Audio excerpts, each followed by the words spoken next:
This book was written because there comes a point when silence is no longer an option.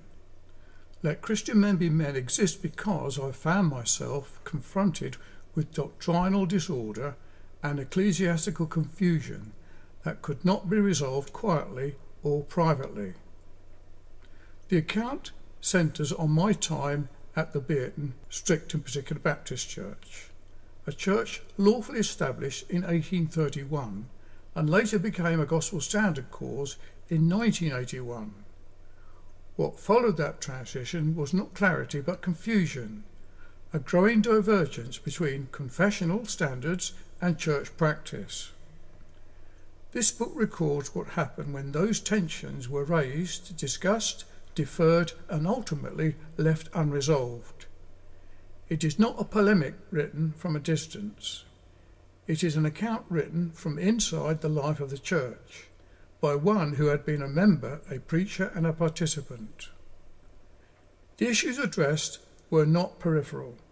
They concerned the believer's rule of life, the nature of evangelical repentance, the use and misuse of children's hymns, the limits of church authority, and the question of whether order matters in the house of God.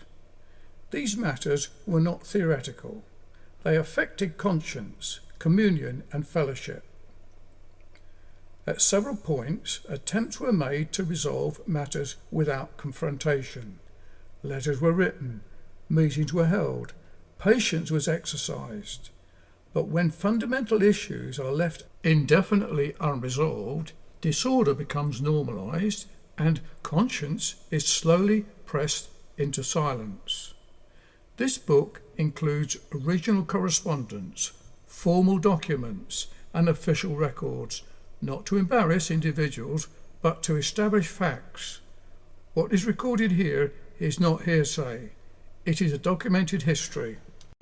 The title, Let Christian Men Be Men, was chosen deliberately. It's not a slogan. It is a call to responsibility, that Christian men might speak plainly, act honestly, and accept the costs of conviction when truth is at stake. Secession from the church in 1984 was not undertaken lightly. It was the outcome of prolonged conflict, prayer, and failed resolution. This book explains why that step was taken and why remaining silent was no longer possible. Let Christian Men Be Men is not written for controversy's sake. It is written for those who find themselves trapped between loyalty and truth. It is also a warning that confessions, articles, trust deeds mean little if they are not honoured in practice. If you've ever had to face the cost of standing alone in matters of conscience, this book was written with that in mind.